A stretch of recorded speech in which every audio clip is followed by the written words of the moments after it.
Assalamualaikum warahmatullahi wabarakatuh. Innal hamdalillah nahmaduhu wa nasta'inuhu wa nastaghfiruh wa na'udzu billahi min syururi anfusina wa min sayyiati a'malina. Man yahdihillahu fala mudhillalah wa man yudlil fala hadiyalah. Ashhadu an la ilaha illallah wahdahu la syarikalah wa ashhadu anna Muhammadan abduhu wa rasuluh. Ya ayyuhalladzina amanu taqullaha haqqa tuqatih wa la tamutunna illa wa antum muslimun. Ya ayyuhan nasu taqu rabbakumul ladzi khalaqakum min nafsin wahidah wa khalaqa minha zawjaha wa batha minhuma rijalan katsiran wa nisaa'a wattaqullaha alladzi tasaaluna bihi wal arham innallaha kana 'alaikum raqiba. Ya ayyuhalladzina amanu taqullaha wa qulu qawlan sadida yuslih lakum a'malakum wa yaghfir lakum dhunubakum wa man yuti'illaha wa rasulahu faqad faza fawzan 'azima. Amma ba'd, fa inna asdaqal hadithi kitabullah wa khairal hadi hadi Muhammadin sallallahu alaihi wasallam wa syarrul umuri muhdatsatuha wa kullu muhdatsatin bid'ah wa kullu bid'atin dhalalah wa kullu dhalalatin finnar. Ma'asal muslimin, ikhwani fillah wa akhwati, bapak-bapak, ibu-ibu, saudara-saudariku rahimani wa rahimakumullah. Alhamdulillah, segala puji bagi Allah Subhanahu wa taala yang mempertemukan kita kembali dalam kajian kitab tafsir surat Al-Fatihah oleh Fadilatul Syekh Muhammad bin Jamil Zainu rahimallahu taala. Semoga Allah Subhanahu wa taala mengangkat derajat kita di dunia wal akhirah dengan Al-Quranul Karim. Pada kesempatan yang lalu kita telah membahas tentang nama-nama dari surat Al-Fatihah.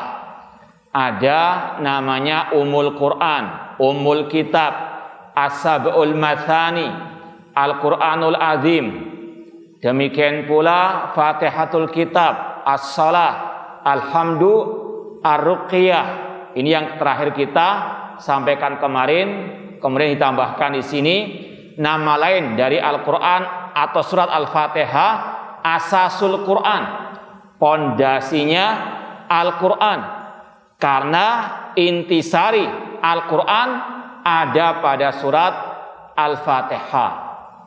Ini dinamakan oleh Abdullah bin Abbas radhiyallahu anhuma, samaha Ibnu Abbasin radhiyallahu anhuma. Demikian pula surat Al-Fatihah nama lainnya Al-Waqiyah, samaha Sufyan ibn Uyainah. Al-Waqiyah artinya yang mencegah, menghalangi manusia, wallahu alam, dengan seseorang memahami surat Al-Fatihah, mengamalkannya, insyaallah dia akan bisa selamat di dunia wal akhirah. Yang ke-11, surat Al-Fatihah dinamakan dengan Al-Kafiyah, yang mencukupi.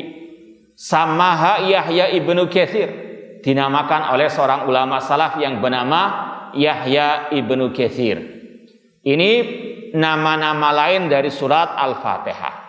Sekarang kita masuk bab berikutnya, halaman 11, min fadail suratil Fatihah. Di antara keutamaan-keutamaan surat Al-Fatihah, tentunya berdasarkan dalil dari sabda Rasulullah alaihi wasallam.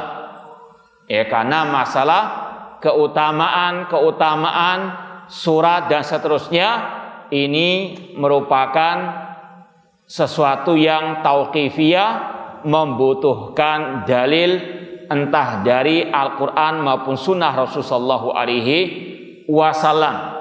Seperti kita mengatakan 10 hari di awal bulan Dzulhijjah adalah hari yang termulia di atas muka bumi ini. Berdasarkan sabda Rasulullah SAW misalnya, tidak ada hari-hari yang mana amal saleh lebih dicintai oleh Allah daripada 10 hari di awal bulan Dzulhijjah misalnya. Ini sekali lagi butuh dalil. Mekah kota yang utama di atas muka bumi ini. Ini juga berdasarkan sabda Rasulullah SAW bahwasanya engkau wahai Mekah adalah kota yang aku cintai. Seandainya kaumku tidak mengusirku, aku tidak akan keluar darimu. Ini sekali lagi keutamaan-keutamaan kota, keutamaan-keutamaan tempat waktu. Ini butuh dalil entah dari ayat ataupun hadis Rasulullah SAW. Demikian pula dengan keutamaan surat Al-Quran, di antaranya surat Al-Fatihah. Disampaikan di sini oleh Imam Ibnu Katsir, ya sudah kita sampaikan. Kitab kecil ini ringkasan dari tafsir Ibnu Katsir. Ibnu Katsir ketika menyebut bab keutamaan Al-Fatihah menyebut hadis ini. Namun di sini diringkas, terutama dari segi periwayatannya. Al-hadisul awal, hadis yang pertama, an Abi Sa'id ibnil Mu'alla radhiyallahu anhu qala. Dari Abu Sa'id ibnu Mu'alla radhiyallahu anhu, beliau berkata, kuntu usalli faja'ani Rasulullah SAW. Suatu saat aku melakukan salat, yaitu salat sunnah. Lalu Rasul memanggilku. Falam ujibhu. Namun aku tidak memenuhi panggilan Rasulullah SAW. Hatta shallaitu, sampai aku selesai salat sunnah. Qala.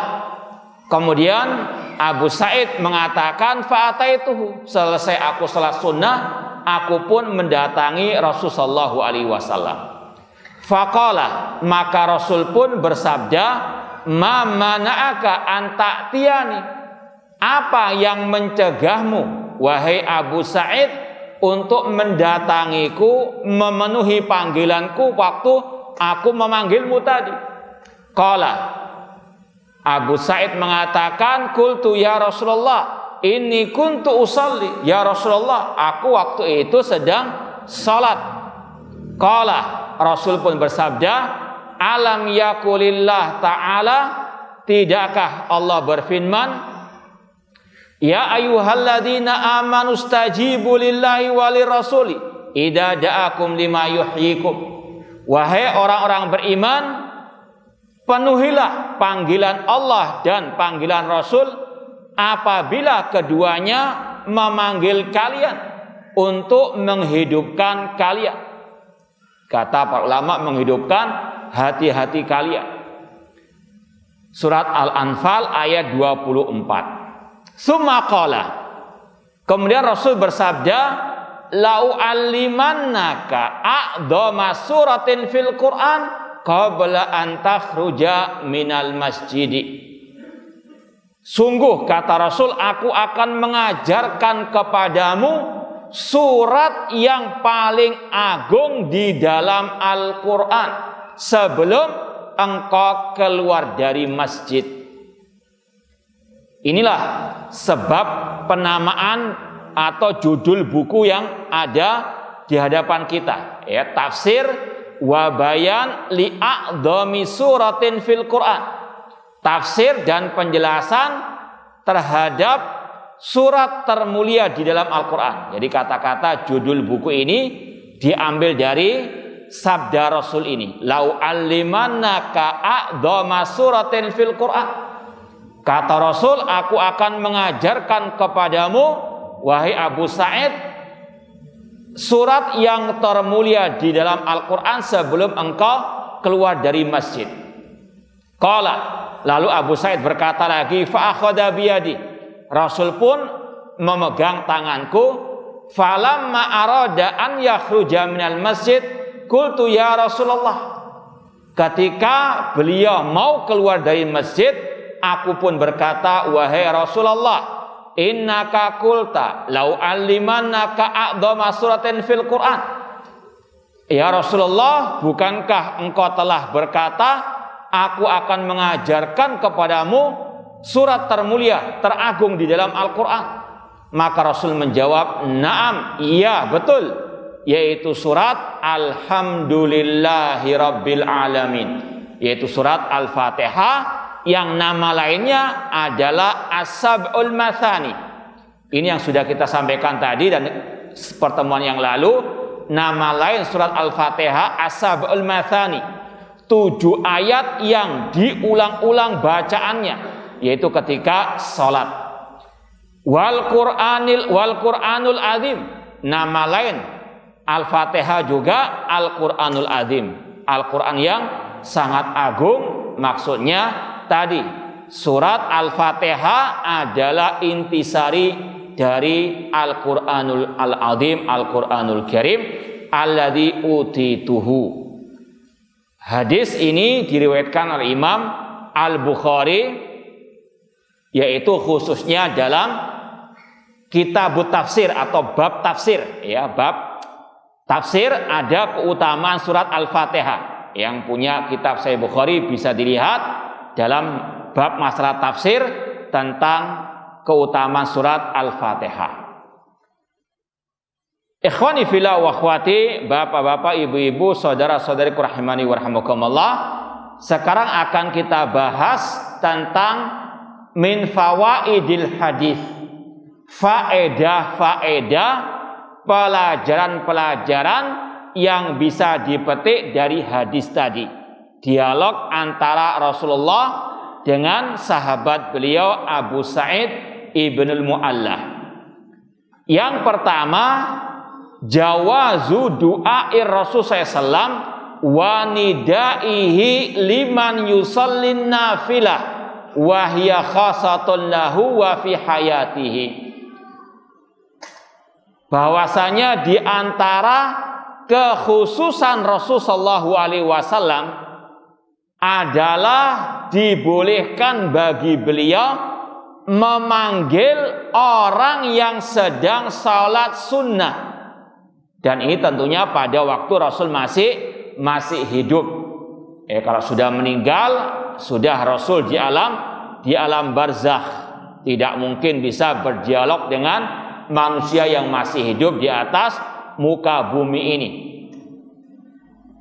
Sekali lagi, salah satu kekhususan, keistimewaan Rasul, bolehnya beliau memanggil seseorang yang sedang sholat sunnah. Di sini tentunya sekali lagi sholat sunnah, bukan sholat yang wajib. Wa kadzalika lil ummi, demikian pula kekhususan ini berlaku bagi seorang ibu yang memanggil anaknya, putra atau putrinya. Wa kadzalika lil ummi haqqu nida'il walad fi salatin nafilah. Boleh seseorang atau seorang ibu memanggil putra atau putrinya ketika sedang sholat sunnah. Jadi sholat apa? Sunnah, bukan sholat wajib. Dan tentunya wajib bagi yang dipanggil untuk memenuhi panggilan Rasul ataupun sang ibu tadi. Ya.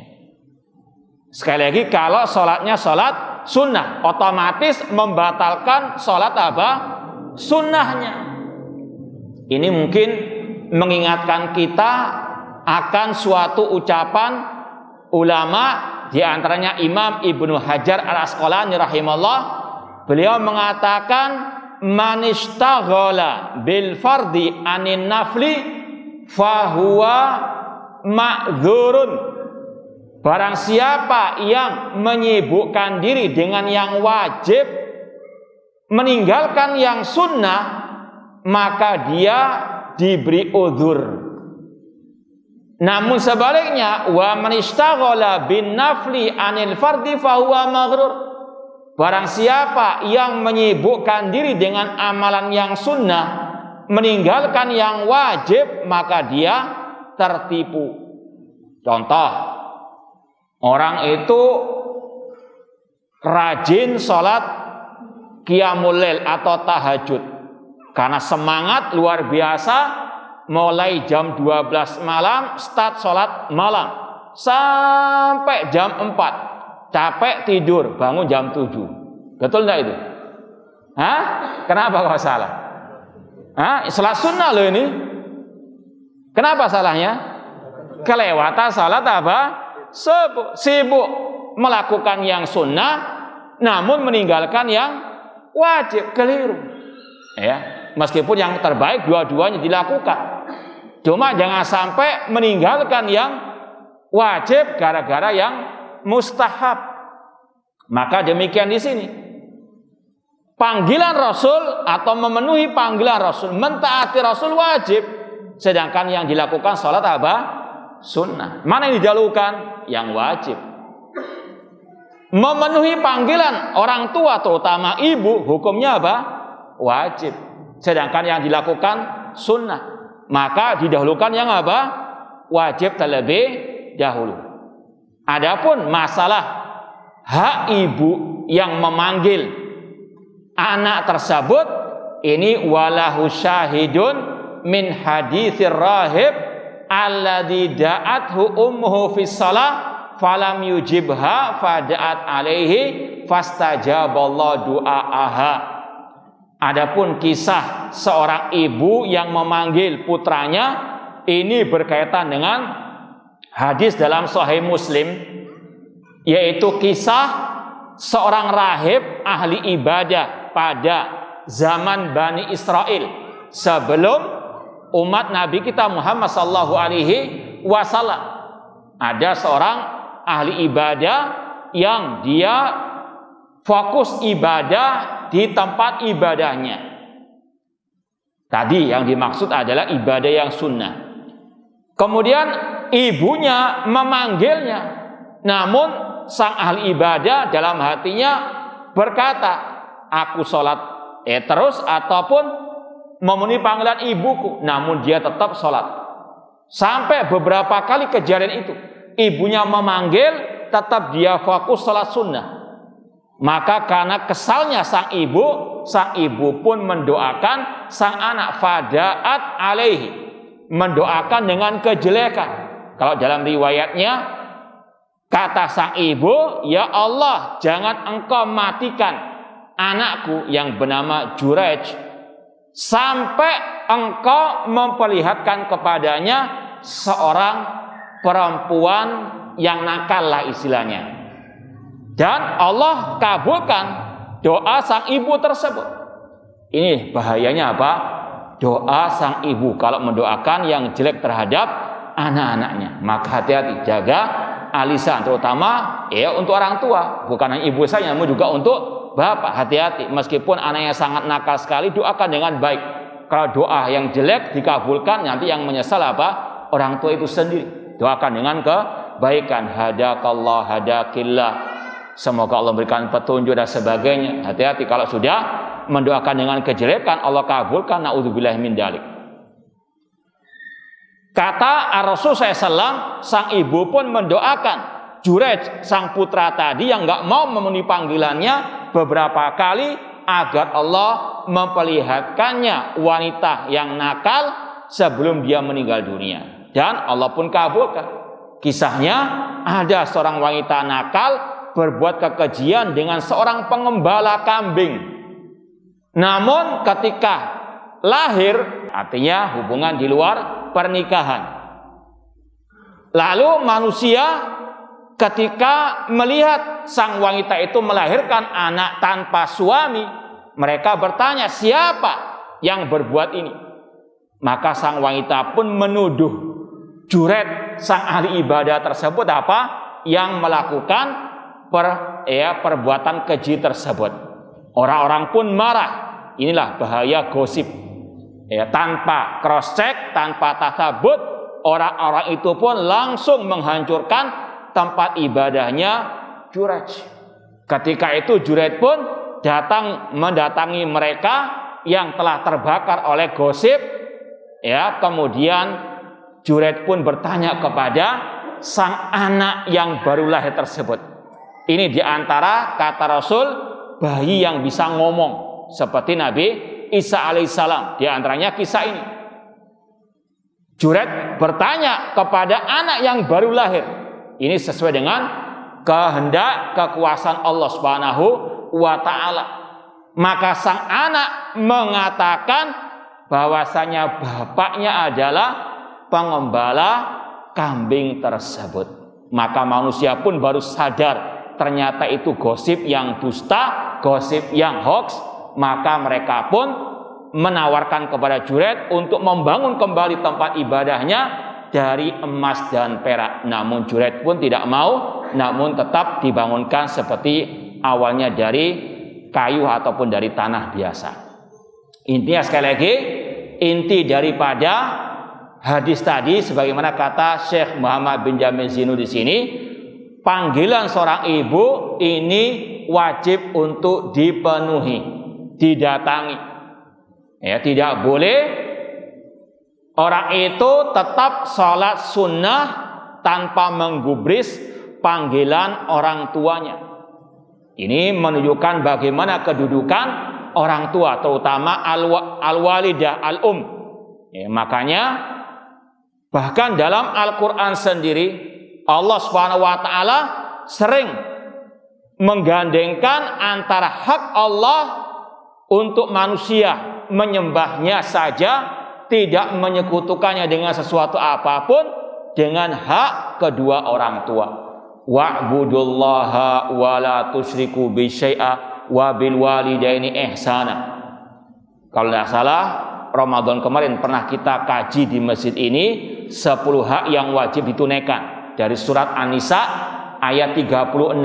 Hak pertama hak Allah, wa'budullaha wa la tusyriku bi syai'a. Beribadahlah kepada Allah, jangan berbuat kesyirikan. Kemudian yang kedua, wabil walidaini ihsana, dan untuk kalian berbuat baik kepada kedua orang tua. Karena kita ini bisa hidup ya dengan baik seperti ini. Yang pertama karunia dari Allah, kemudian karena kebaikan orang tua kita, jasa orang tua kita. Maka tadi hak orang tua sangat luar biasa, terutama hak ibu. Rasul mengatakan ketika ditanya siapa manusia yang paling layak untuk aku berbuat kebaik kepadanya, Rasul mengatakan ummuka, ummuka, ummuka. 3 kali Rasul menegaskan ibumu, ibumu, dan ibumu. Karena seorang ibu memiliki 3 keistimewaan yang tidak dimiliki oleh seorang bapak. Ibu yang istilahnya mengandung sang anak, ibu yang melahirkan sang anak, dan ibu yang menyusui sang anak. Makanya kata Rasul ummuka, ummuka, ummuka. Kata para ulama, kenapa disebut 3 kali kata-kata ummuka? Karena 3 keistimewaan sang ibu tadi. Ibu yang mengandung, ibu yang melahirkan, dan ibu yang menyusui. Maka kewajiban seorang anak berbakti kepada orang tua, terutama sang ibu. Wa kadzalika lil ummi haqqun nidai al-walad fi sholatin nafilah. Namun sekali lagi, ini kalau waktu seorang ibu memanggil sang anak ketika sholat sunnah. Adapun sholat wajib, sekali lagi tidak boleh untuk memenuhi panggilannya, kecuali tentunya kalau darurat, beda lagi.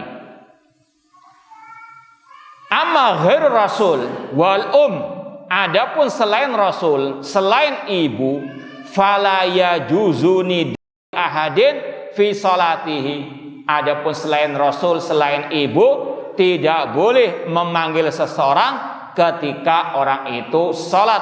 Wala yajib alal musalli ijabatun nida fi salatihi, dan tidak wajib bagi orang yang salat meskipun salat sunnah untuk memenuhi panggilan orang yang memanggilnya ketika salat.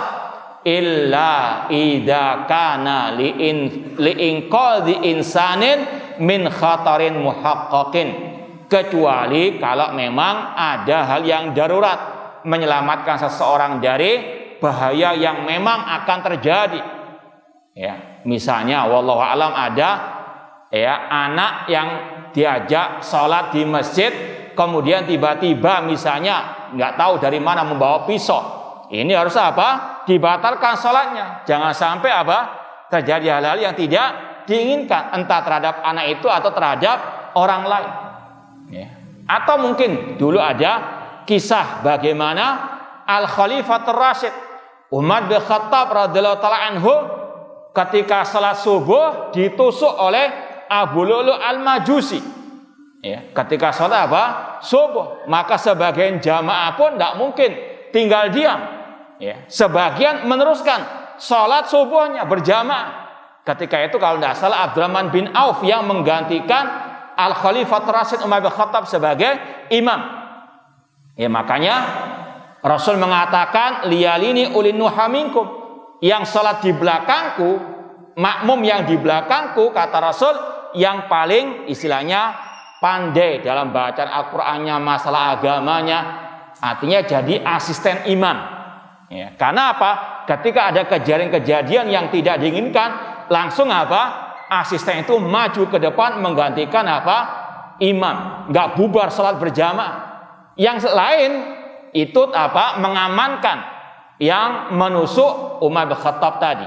Ya, artinya sekali lagi ini kejadian-kejadian yang darurat, boleh orang itu membatalkan sholatnya. Demikian pula kalau misalnya ada panggilan, misalnya tiba-tiba naudzubillah min dzalik di pinggir masjid ada naudzubillah min dzalik kebakaran misalnya, sebagian dipanggil untuk memadamkan api tersebut, tidak ada masalah, dibatalkan sholat tersebut meskipun sholat yang wajib. Karena sekali lagi ini hukumnya beda dengan masalah hal-hal yang tidak darurat. Ma'asal muslimin rahimani wa rahimakumullah, ini faedah yang pertama, bolehnya Rasul memanggil seseorang yang sedang sholat sunnah dan wajib bagi orang tersebut untuk memenuhi panggilan Rasul SAW. Dan ini poin yang kedua, wujubu talbiyati nida'ir Rasul sallallahu alaihi wasallam. Di dalam kisah tadi ada kewajiban memenuhi panggilan Rasul sallallahu alaihi wasallam berdasarkan firman Allah yang Rasul langsung sampaikan kepada sahabat beliau tadi, Abu Sa'id bin Mu'alla, ya ayyuhalladzina amanu stajibu lillahi walir rasul.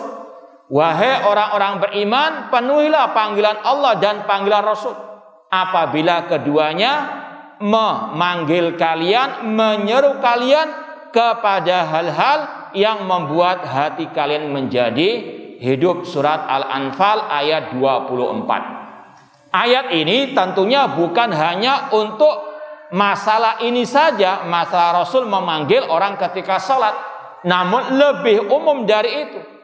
Ayat ini berkaitan dengan kewajiban seorang muslim muslimah untuk mengikuti ajaran Rasulullah SAW, untuk mentaati Rasul Sallallahu Alaihi Wasallam, untuk ittiba kepada sunnah Rasul SAW. Sunnah di sini yang dimaksud adalah ajaran Rasul Sallallahu Alaihi Wasallam secara umum. Kata Imam Ahmad rahimahullah pernah berkata, ketika aku memperhatikan mushaf Al-Quran, aku dapati di dalamnya ayat yang mewajibkan taat kepada Rasul itu jumlahnya kurang lebih ada 33 ayat. Anak ulang lagi, Imam Ahmad rahimahullah berkata, ketika aku memperhatikan mushaf Al-Quran dari awal sampai akhir, aku dapati ada 33 ayat Al-Quran yang mewajibkan taat kepada Rasul sallallahu alaihi wasallam. Di antaranya ayat ini kata para ulama. Kalau kita perinci lagi, dari 33 ayat atau sebagian mengatakan 40 ayat, kalau dibagi lagi ayat itu ada 3 redaksinya. Ayat yang mewajibkan taat kepada Rasul. Yang pertama redaksinya berupa perintah langsung. Kalau dalam segi bahasa Arab namanya fi'il amr, kata perintah. Seperti kalau kita mendengar Allah berfirman, wa aqimus shalah. Aqimu, dirikanlah salat. Ini namanya fi'il amr, kata perintah. Di sini juga sama. Ayatnya berupa langsung perintah, kata perintah dari Allah Subhanahu wa taala. Banyak sekali ayatnya. Di antaranya surat An-Nisa ayat 59 yang sering kita dengarkan. Ya ayyuhalladzina amanu atiullaha wa atiu ar-rasul. Wahai orang-orang beriman, taatilah Allah dan taatilah Rasul. Atiu itu namanya fi'il amr, kata perintah. Ini perintah dari Allah untuk kita mentaati Rasul, mengikuti ajaran Rasul sallallahu alaihi wasallam. Sama juga dengan ayat ini, bentuknya fi'il amr, istajibu. Penuhilah panggilan Allah dan ar-Rasul. Bentuknya apa? Fi'il amr, kata perintah.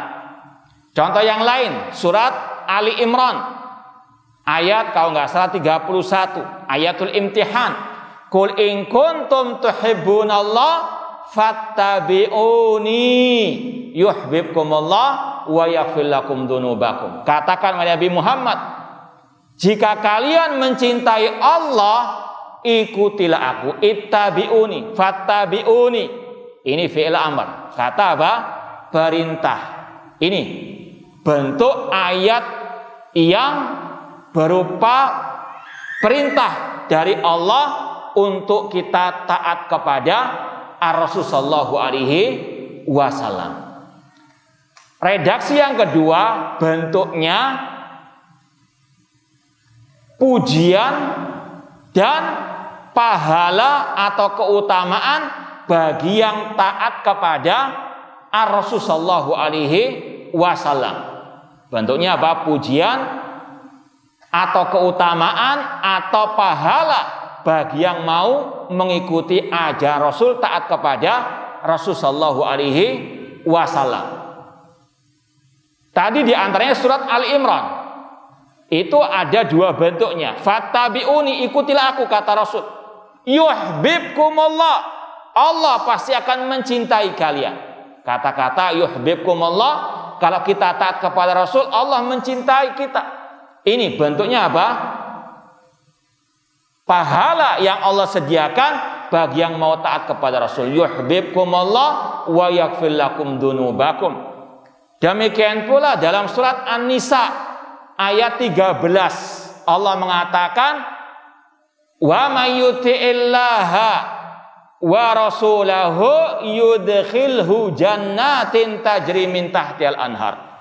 Barang siapa taat kepada Allah dan Rasulnya, Allah masukkan dia ke dalam surganya. Ini bentuknya apa? Pahala yang Allah sediakan bagi yang mengikuti ajaran Rasul sallallahu alaihi wasallam. Kemudian yang ketiga, bentuk ayat yang mewajibkan kita taat kepada Rasul, lawannya yang kedua, celaan atau ancaman siksa azab bagi yang tidak mau taat kepada Rasul sallallahu alaihi wasallam. Contoh ayatnya surat An-Nisa lanjutan yang tadi ayat 13. Ini yang ke-14-nya. Nanti dilihat ya mushafnya. Allah berfirman, wa may ya'sillaha wa rasulahu wa yata'adda hududahu yudkhilhu nara. Barang siapa yang memaksiati Allah dan Rasulnya dan dia melampaui batasan Allah dan Rasul, Allah masukkan dia ke dalam api neraka. Ini bentuknya apa? Ancaman. Bentuknya azab yang Allah sediakan bagi yang tidak mau taat kepada Rasul, alias yang memaksiati Rasul, yang menyimpang dari ajaran Rasul sallallahu alaihi wasallam. Dan ma'asal muslimin, ikhwani fillah wa akhwati rahimani wa rahimakumullah, perlu juga kita sampaikan, ayat-ayat ini dinamakan oleh para ulama ayatul wa'id, ayat ancaman. Barang siapa memaksiati Allah dan Rasul, maka Allah masukkan ke dalam neraka. Ini umum, bukan untuk memvonis orang perorangan, ya, bukan untuk apa? Memvonis si fulan masuk neraka karena dia memaksiati Allah. Tidak. Ya, urusan akhirat, kata para ulama Ahlus Sunnah wal Jamaah, ini kita serahkan kepada Allah. Ayat-ayat tadi, ayat-ayat ancaman berlaku secara umum, bukan untuk memvonis individu-individu. Demikian pula tadi yang kedua, ayat yang berupa pahala. Barang siapa mentaati Allah dan Rasulnya, baginya surga, Allah masukkan ke dalam surga. Kata para ulama, tidak boleh kita mengatakan pasti si B, si C masuk surga karena dia ahli taat. Sebagaimana kata Imam At-Tahawi rahimahullah dalam kitab Al-Aqidah Tahawiyah, beliau mengatakan wala nunazzilu ahadan jannatan wala naran. Tidak boleh kita menvonis orang masuk surga, masuk neraka, kecuali kalau ada nas yang khusus tentangnya. Seperti Abu Bakar di surga, Umar di surga, karena ada nasnya dari Rasulullah SAW. Abu Lahab di neraka karena ada ayatnya tabat yada Abu Lahab dan seterusnya. Namun secara umum tidak boleh menvonis urusan apa? Akhirat. Ya, sekali lagi jangan gagal paham ataupun salah paham. Ayat-ayat yang berupa ancaman tadi ini sekali lagi ayatul wa'id, bukan untuk sekali lagi menvonis orang perorangan. Demikian pula kalau kita tambahkan contoh ayat yang bentuknya ancaman, azab atau siksa bagi yang tidak mau taat kepada Rasul, surat An-Nisa juga ayat 115. Wa may yushaqiqir rasula min ba'di ma tabayyana lahul huda wa yattabi' ghaira sabilil mu'minin nuwallihi ma tawalla wa nuslihi jahannam wa sa'at masira. Barang siapa yang menyelisih Rasul setelah jelas kebenaran baginya dan dia mengikuti selain jalannya orang-orang beriman, Allah palingkan kemana dia berpaling, Allah sesatkan kemana dia tersesat, dan Allah masukkan dia ke neraka jahanam, dan jahanam sejelek-jelek tempat kembali. Ini ayat berupa apa? Ancaman bagi yang memaksiati Rasul sallallahu alaihi wasallam. Coba ulangi, yang pertama redaksinya berupa apa? Langsung perintah dari Allah taat kepada Rasul. Yang kedua redaksinya apa? Pujian dan juga pahala keutamaan bagi yang mengikuti mentaati Rasul SAW. Yang ketiga, ancaman dan siksa ataupun azab bagi yang memaksiati, tidak mentaati, tidak mengikuti ajaran Rasul sallallahu alaihi wasallam. Sekali lagi, tiga redaksi ini intinya apa? Intinya apa? Wajib taat kepada Ar-Rasul. Ya, ayatnya kata Imam Ahmad ada 33, sebagian mengatakan 40, itu kalau dibagi lagi bentuknya ada 3. Namun intinya tadi, wajibnya taat kepada Rasul, di antaranya ayat yang kita baca ini, surat Al-Anfal 24. Poin yang ketiga, faedah yang ketiga dari hadis tadi, hirsun Nabi sallallahu alaihi wasallam ala ta'limi ashabihi ma yanfa'uhum. Antusias Nabi dalam mengajarkan hal-hal yang bermanfaat kepada para sahabat Rasulullah sallallahu alaihi wasallam. Dan memang inilah tugas Nabi kita Muhammad sallallahu alaihi wasallam. Sebagaimana dalam hadis yang sahih, Rasul mengatakan ma baqiya syai'un yuqarribu minal jannah wa yubaidu minan nar illa wa qad buyyina lakum.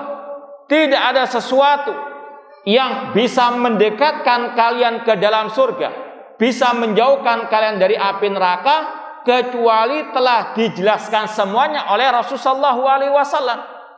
Bahkan kata Abu Dzar Al-Ghifari, tarakana Rasulullah sallallahu alaihi wasallam wa mata'irun yuqallibu janahi fil hawa illa waqad bayyana lana alhu ilman.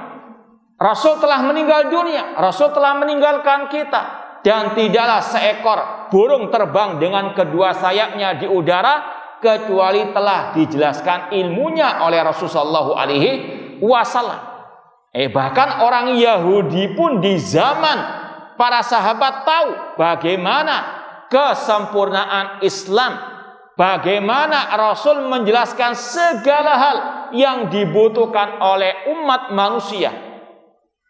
Kata seorang Yahudi kepada Salman Al-Farisi radhiyallahu anhu, "Allamakum nabiyyukum kulla syai' hatal qiraah." Kata orang Yahudi, nabi kalian mengajarkan kepada kalian segala sesuatu sampai masalah adab buang hajat. Kata Salman, "Ajal, iya betul. Rasul mengajarkan kita adab buang hajat, di antaranya dilarang kita menghadap kiblat untuk buang air besar atau buang air kecil di kamar mandi." Ini sekali lagi Rasul sangat antusias mengajarkan segala hal. Kalau kata Imam Asy-Syafi'i dan juga kata Imam Malik, kalau masalah buang hajat saja Rasul telah menjelaskannya, apalagi masalah tauhid, apalagi masalah al-aqidah, maka lebih terang benderang lagi.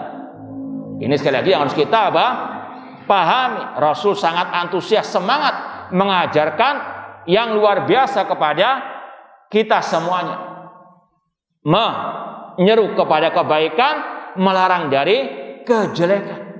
Rasul bahkan tidak pernah tinggal diam kalau ada sesuatu yang nggak beres, entah dari ucapan, perbuatan atau keyakinan. Pasti Rasul larang kalau itu merupakan kemungkaran, apalagi sampai kepada kekufuran, kepada kesyirikan. Contoh, ada seorang sahabat Rasulullah SAW mengatakan, "Masya Allah wa syi'ta," karena kehendak Allah dan karena kehendakmu wahai Muhammad. Rasul marah hanya gara-gara kata-kata dan. Kata-kata dan di situ ada unsur menyamakan Allah dan Rasul. Masya Allah wa syi'ta, karena Allah dan karenamu. Rasul marah. Yang betul kata Rasul, karena Allah kemudian karenamu. Karena kata kemudian itu ada unsur urutan, tidak menyamakan. Hanya karena kata dan dalam redaksi itu Rasul mengingkari. Intinya sekali lagi, inilah salah satu contoh antusias semangat Rasul mengajarkan kepada para sahabat yang bermanfaat, diantaranya mengajarkan surat Al-Fatihah. Wallahu ta'ala alam. Wassalamualaikum warahmatullahi wabarakatuh.